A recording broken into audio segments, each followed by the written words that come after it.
How to manage multiple email accounts on your phone.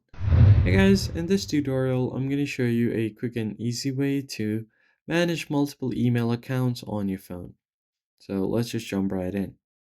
First off, go to your settings menu and then scroll down until you find your account section. Tap on account and backup, and from here, you have an option to manage your accounts. Tap on it and it will show you a list of all of the accounts you have logged into your phone.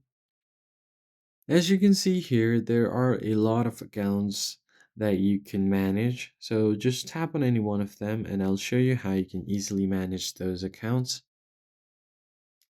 Once you are here, you can easily manage your sync settings. Go to sync account and you can turn on syncs for contacts, keep notes, calendars, drive, and your Gmail.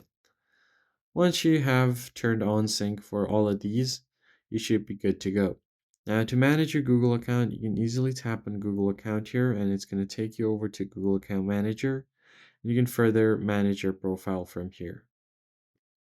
So that is pretty much it guys. If you found the tutorial helpful, like the video down below and subscribe. I'll see you guys in the next